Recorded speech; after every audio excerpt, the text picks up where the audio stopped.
pledge allegiance to the flag of the United States of America and to the republic for which it stands, one nation, under God, indivisible, with liberty and justice for all. Can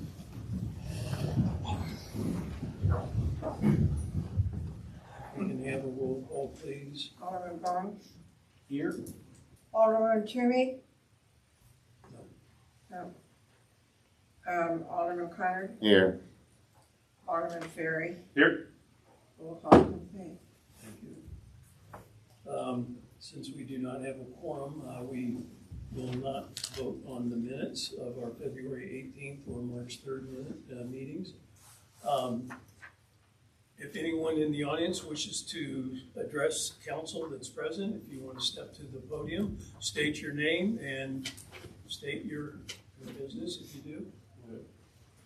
I think you're on the agenda. Yeah.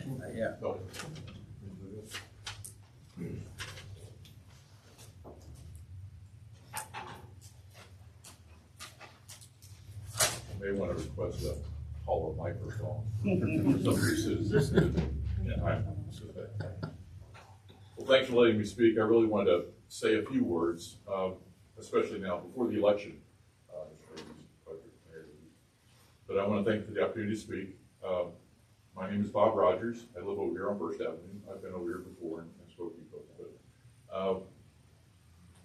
But I'd like to make it a part of the record at some point, some of the concerns of the citizens here with some of the changes that we may be addressing with the changes coming out of Washington.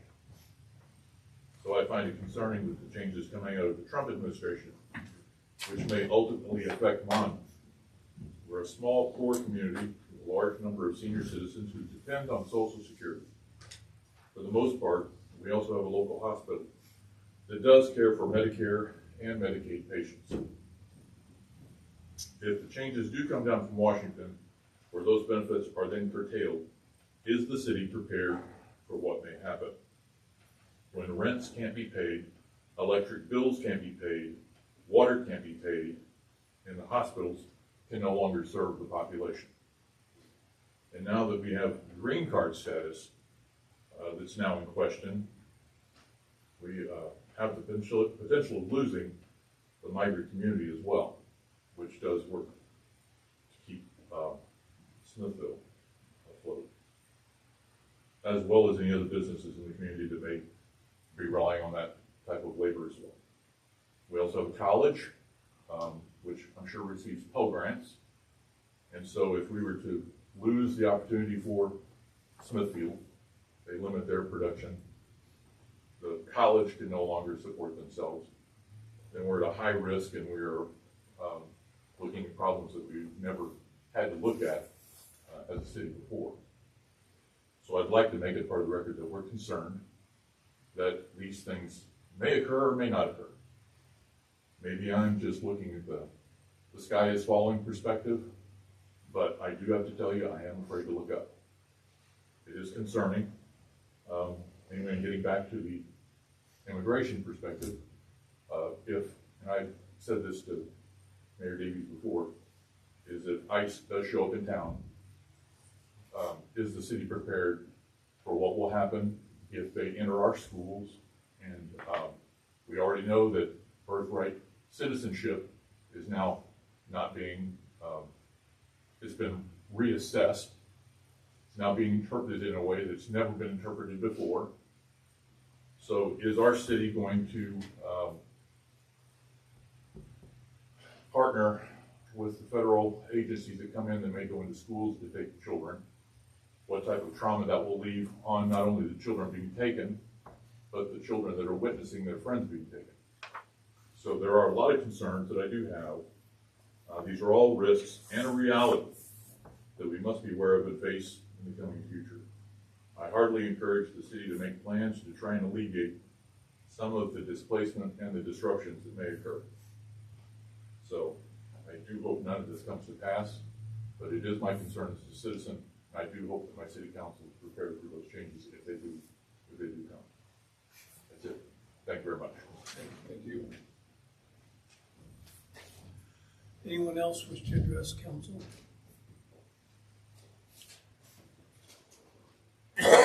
Hearing none, we'll move on. I guess the next item on our agenda is Jason Robbins, a request to speak about positive changes to the community.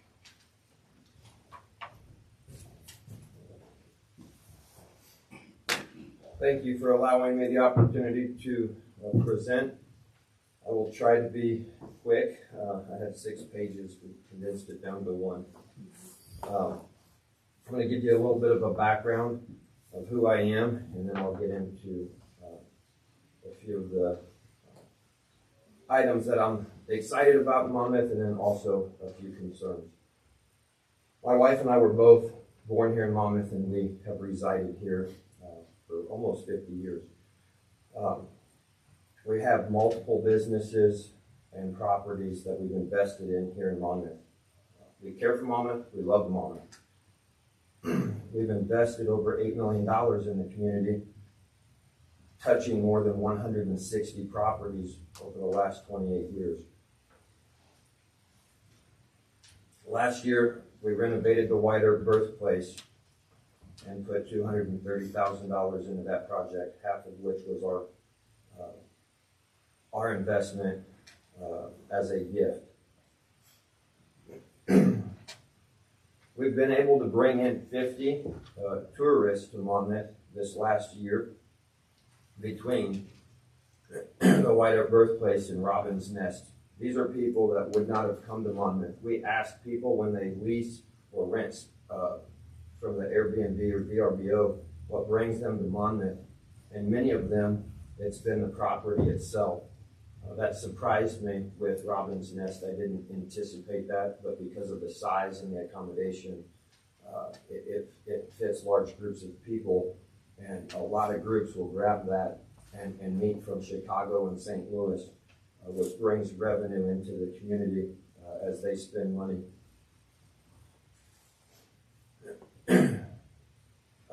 All the businesses that I'm involved in, we use local contractors.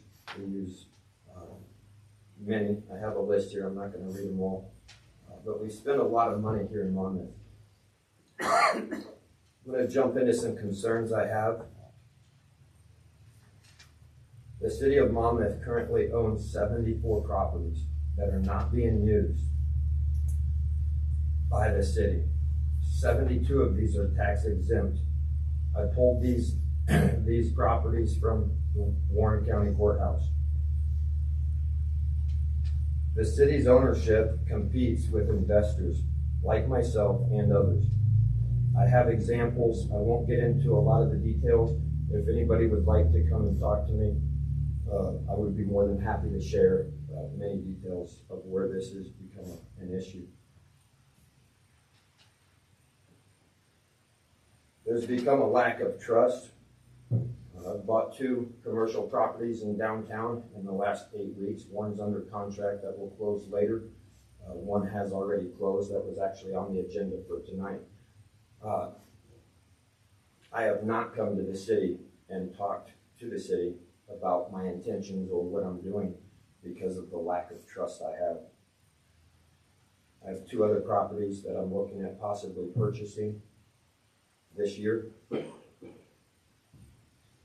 All in all, between those 4 properties, there'd be $4 million invested in purchase and improvements to those 4 properties. I'm here not just to voice a concern, but I have ideas for solutions, and I would just ask that you guys, I realize you can't vote, but if you guys have questions, I would love to hear questions, and possibly between now and the next meeting, or tonight even. Specifically, an item that broke trust for me is a property at 200 South Main Street, the old Vaughn's building. Scott McClintock, a friend of mine, was branching out and starting his own McClintock Law office, and he wanted it to be in downtown Monmouth. I approached the city, where at one time I was told that that property was bought to save in hopes of finding an investor down the road to take it on and finish it. I was not able to get a price from the city, and they had owned it for a few years at this time. If that was the intentions, which I may be mistaken, I pulled up the minutes from when the city council voted on buying that property, and it did not lay out in writing what the intentions were. So that was a verbal conversation that I had. I was disappointed that I was told we don't know what we want for the property, and it would take at least 90 days to close. Scott needed to be within an office within 90 days. He later, within a week, received an email from the city, from a city employee, asking if he would be interested in leasing space from the city. Scott's in one of my buildings, but if he hadn't been a close friend, he would probably be in one of the city's buildings. I believe this is a conflict of interest when a municipality is in direct competition with investors. I'm not sure it's even legal, but I know it's unethical.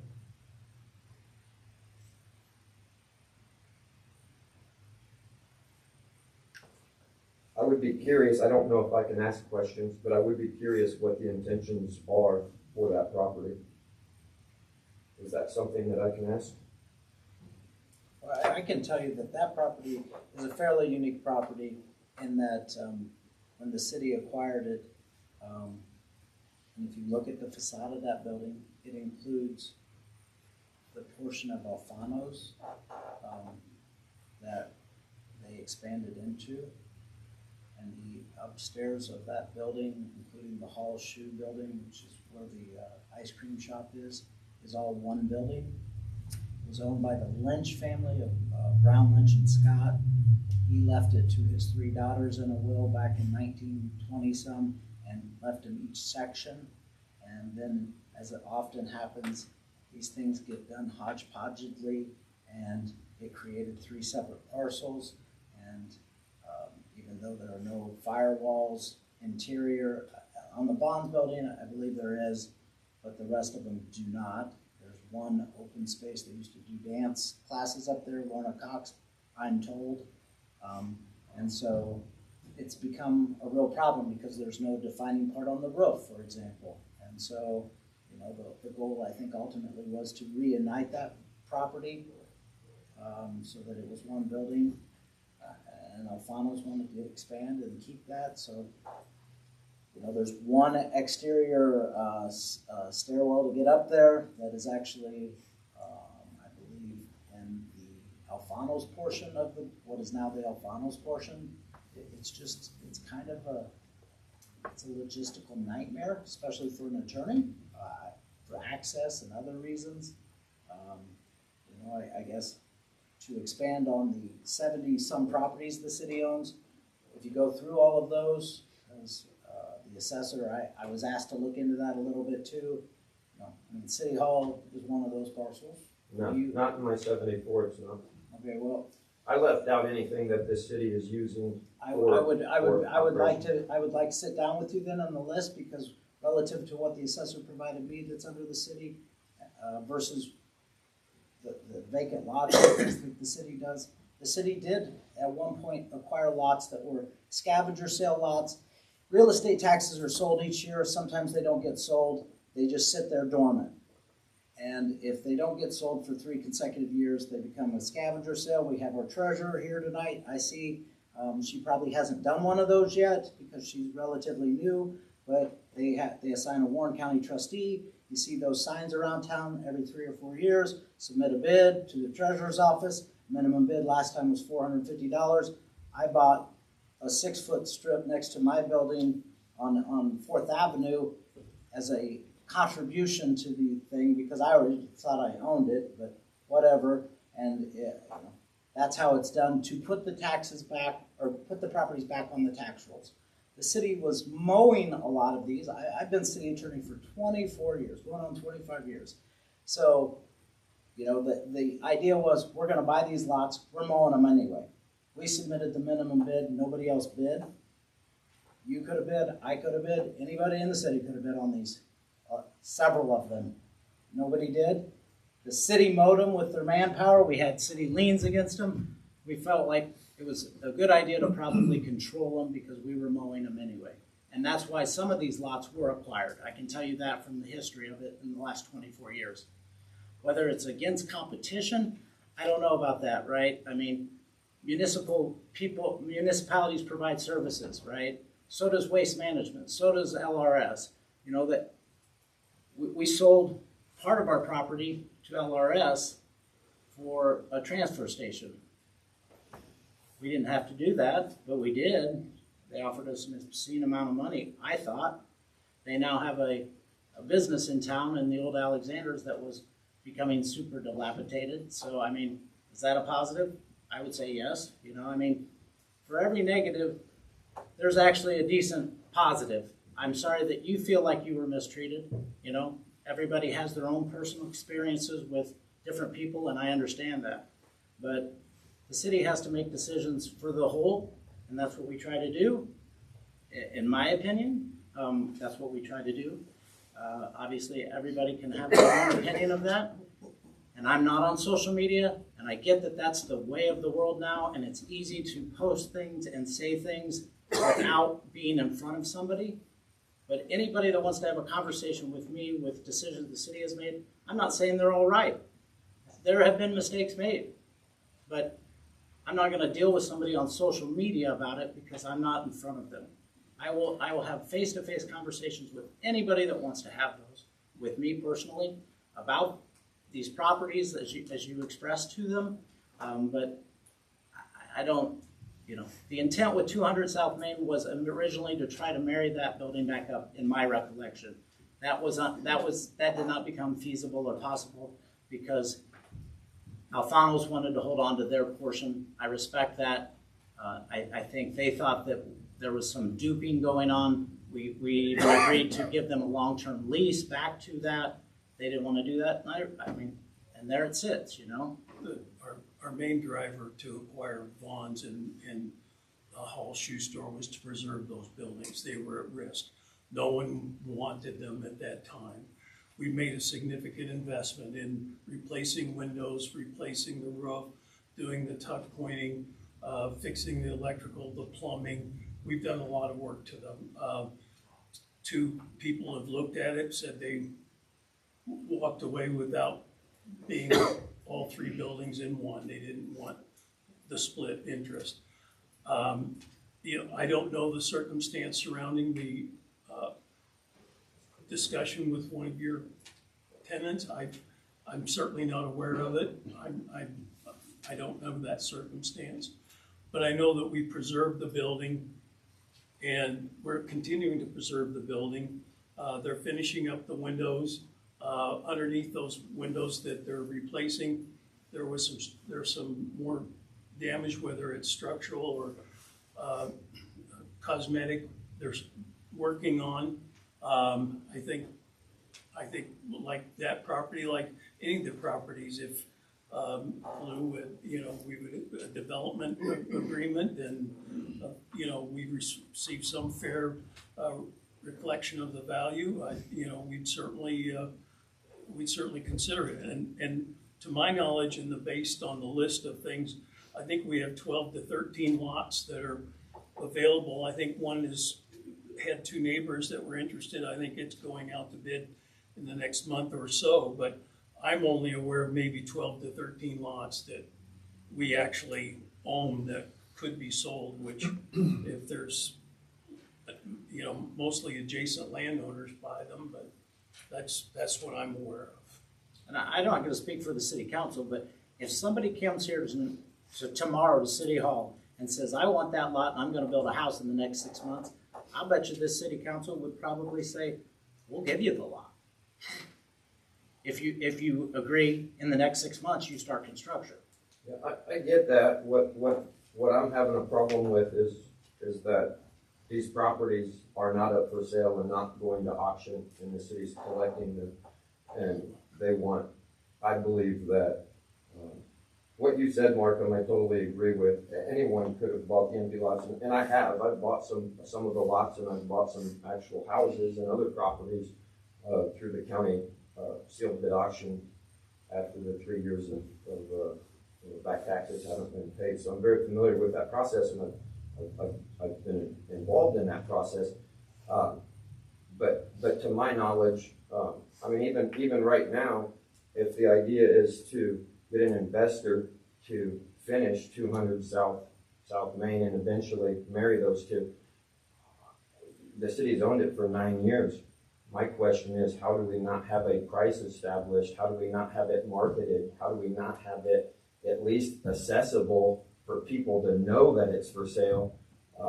And that goes with any of the properties the city owns. I think, personally, I'm pleading with you guys to consider a process in which you would sell these properties off, whether it's sealed. Knox County has a better system than any county I've been involved with when it comes to this, and they don't go with the highest bidder. They have multiple criterias that they look at in the sealed bid auction. This is through the county. They look at price, but they don't go with the highest bidder. They look at, these are the items that we want improved upon or we want done to the property, and we want to know how long it's going to take you to do it, and we want to know how much it's going to cost to do it. And they weed out people that they feel like are getting in over their head, or they don't know what they're talking about. And I'm just asking you guys to come up with a process to get these properties back into the possession of citizens and not the county or not the city. And, even if it is just an empty lot, instead of the city mowing it, let the guy that wants it next door mow it. And, maybe it's only $50 or $75 a year that goes back to the county, but at least it's something. My understanding when I talked to them at the courthouse is 72 of those 74 properties are tax exempt. The two, one of them being 200 South Main Street, there are taxes being paid on. But that's what I'm asking. I'm pleading with you guys to consider, hey, let's get these properties either up for sale with realtors or auctions or something to make some progress and move forward so that properties aren't just being collected by the city. I have a question. Who's the city? You referred several times to, I talked to the city. Who's the city? Who are you talking to? I think he's referring to me, because I recall the verbal conversations that we had at the time when you had approached me to talk about the Vaughn's building, Jason, and I recall trying to encourage you to look at the entire building, and that the city also had interest in wanting to redevelop the upper floor for residential purposes, and that the difficulty was access because of the Alfano's ownership of that southern 1/3 of that building, and I don't think we were necessarily opposed to having an attorney's law office on the first floor, but I had asked if you would look at a more comprehensive approach so that the entire building, we were trying to marry the building, and I'd asked you whether or not you would talk to Alberto about possibly purchasing his third of that building as well at the time. That was the intent, was to try to get the building reunified and get redevelopment on the upper floors as well. I do remember that conversation, and I do remember there being a time frame for wanting that second floor turned into apartments. And you guys are 9 years into this project, and that second floor hasn't been touched. And so, my thought is, why allow the city to continue to dump money into this property when I've talked about the competition with other investors. The first restaurant that went in there came from a building just 2 buildings down. There's a Mexican restaurant just south of my property there, so the address would be approximately 220 South Main Street. I own 208 through 216, and they moved into into the city's building. He informed us that he lost his lease and was looking for a place to go, which is why he was in there. And then when he left, the tenant that's in there now couldn't find a spot in town, and so they're in there. And the same with the little ice cream shop. They came to us because they couldn't find another place in town. That's what they told us. And we helped them get a spot there.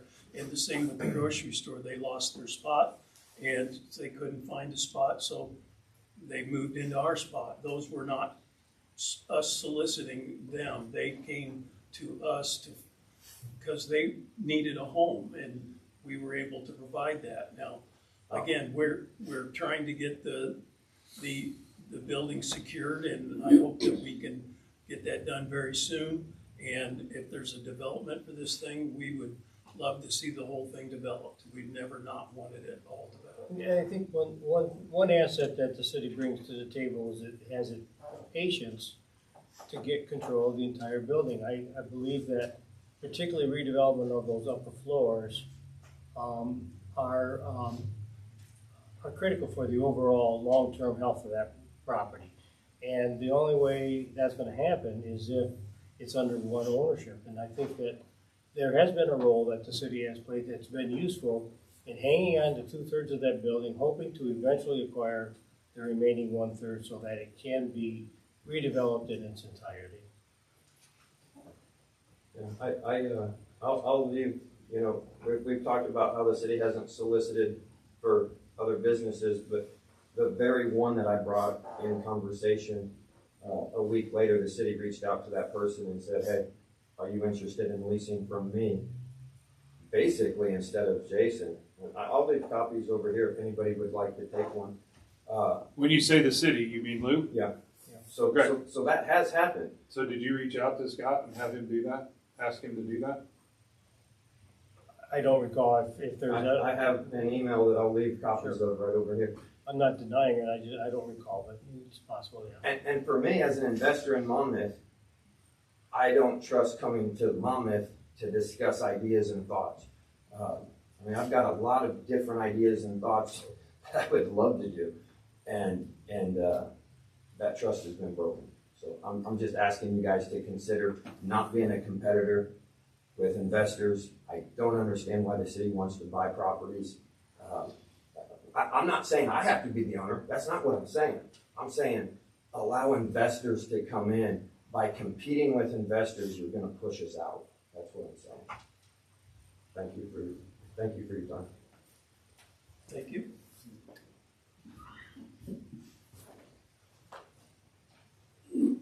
Chief Rexroth, do you have a report you want to make for this evening?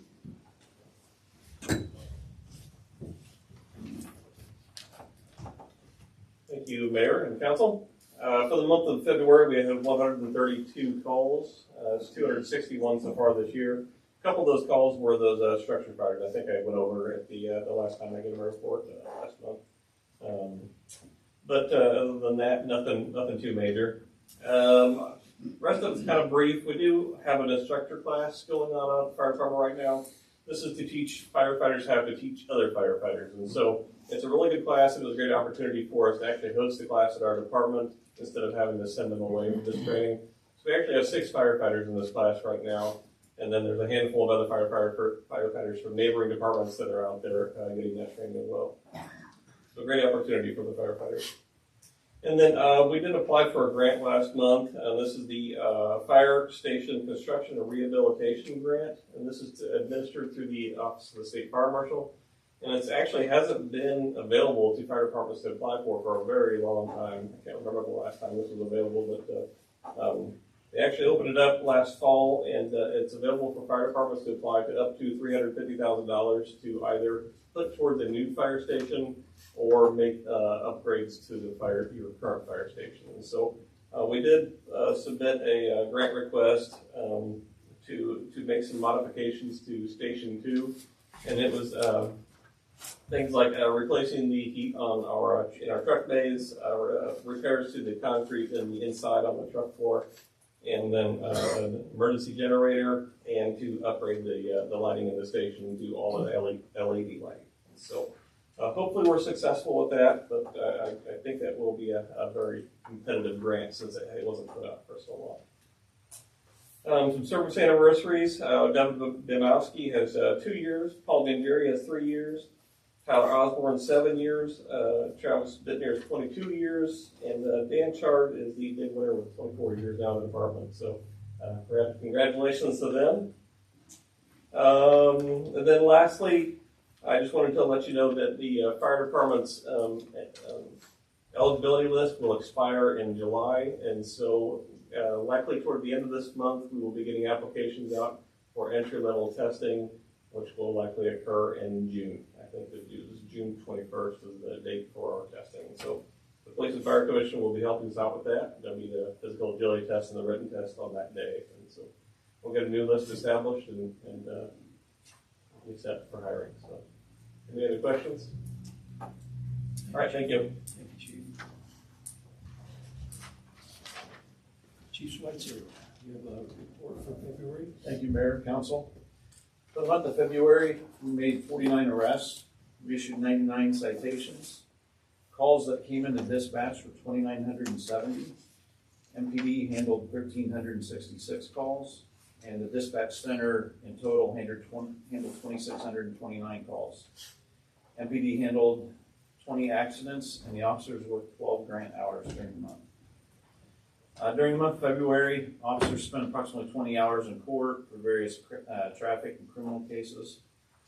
The second phase of the emergency medical dispatch training for the MPD dispatchers took place. This phase involved computer software that dispatchers will be using once the emergency medical dispatching goes live. Myself and Administrator Steinbrecher took part in labor negotiations with the FOP. I submitted traffic stop survey data for 2024 to the state of Illinois. I submitted U-Visa data to the state of Illinois as required by the Trust Act and the Voices Act. And I submitted data to the Illinois Criminal Justice Information Authority on drone usage, which we have none, but we're still required to report that to the state by law. Under staff training, all officers continued with their state mandated training, and all staff and MPD employees completed AED and CPR training. Equipment related issues, several squad cars were taken in for various different maintenance problems. And that's all I have. Any questions? Any questions? Thank you, Chief. Thank you. We can't approve the generator bid, but Brady, do you want to maybe Yeah, I can speak on it. talk about it?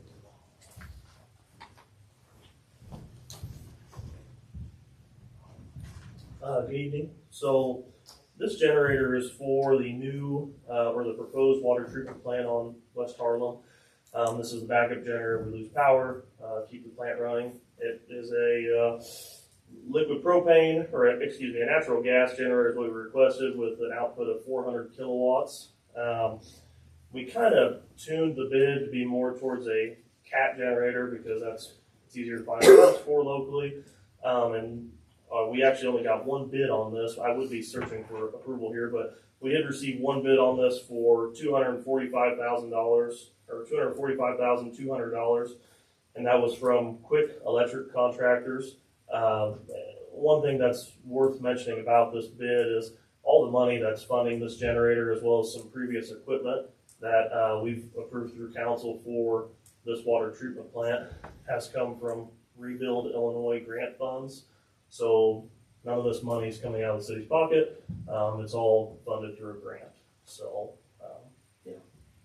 Anybody have any questions?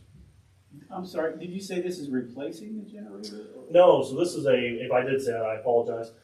This is for the new water treatment plant that's proposed. Oh, okay. So yeah, this will be a brand new generator, ensuring that if we lose power, we can continue some water production. So. Any question for Brady? Thank you.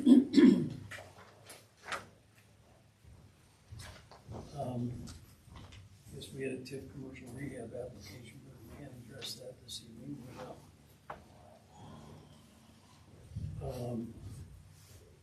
Do you want to say anything about it, or? The budget? The TIF. The TIF application. It'll come back on the next It'll be agenda. next It'll So. be back on the next meeting. So do you want to do a presentation of the 25-26 budget? Yes, I can do an overview of the proposed 2025-26 budget, which begins on May 1st. I've got a handout there with a couple of pie charts on it. I'd just like to review with you quickly. You can see that the overall budget for next year is $43,343,000. if you look at the sections of pie chart, you can see that the two largest funds within the budget would be the general fund, which includes municipal operations, fire department, the police department, and then of course the water and sewer fund, which operates the two major utilities. Please note that the brown pie-shaped wedge there is 11%. That is the state and local motor fuel tax funds. This is a significant increase of 4.8 million because we have money budgeted in the motor fuel tax monies, 4.4 million for the reconstruction of West Harlem Avenue from North Main Street all the way out to the bypass. So that's obviously a major street reconstruction project that will all be funded next year. Going on to the next pie chart is just a breakdown of the general fund.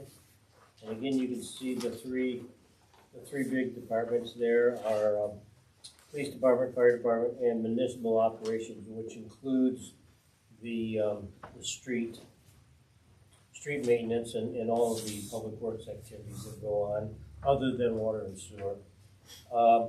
If you look, you'll see a smaller brown colored pie shape there with the solid waste for 835,000. That represents 7%. That is actually part of the municipal operations cost center, but I wanted to break this out separately to identify these are the costs specifically associated with garbage collection, recycling, and the continuing ongoing cost to formally get closure of our landfill. The municipal landfill has been closed and it hasn't operated since 1992, but the Illinois Environmental Protection Agency has not yet issued an affidavit to officially close that. Therefore, we still have costs being incurred on an annual basis to maintain and sample the monitoring wells and having those samples tested for any potential pollution of leachate. We don't have any serious issues with those monitoring wells, but we continue to have difficulty getting the Illinois EPA to issue an affidavit to officially close the landfill. Therefore, we have to continue to incur those costs. The next pie chart is just an overview of the fire department, and the same is true on the last one for the police department. These are noteworthy because I wanted to show to the council members just how much of the $3,045,000 fire department budget is actually related to labor cost. We have over $1 million in pension cost. We have 1.172 million in firefighter salaries. We have over 300,000 in holiday and vacation and overtime, and then health insurance costs. So of that $3 million, only 6% of those funds are actually used for other operating costs. 94% is actually allocated for labor costs. Same is true with the police department. You can see that we have 96% of the police department when you include the dispatch operations, health insurance, salaries and pension costs. That 96% of the police budget is also related to direct labor costs associated with that public safety service. So the budget will be available for public review, and at the next will be the first meeting in April. Next meeting of the council, there will be action for adoption and approval of the budget. Any questions? There'll be a public hearing before the next meeting too, for Yes. public comment on the budget. Right. Before.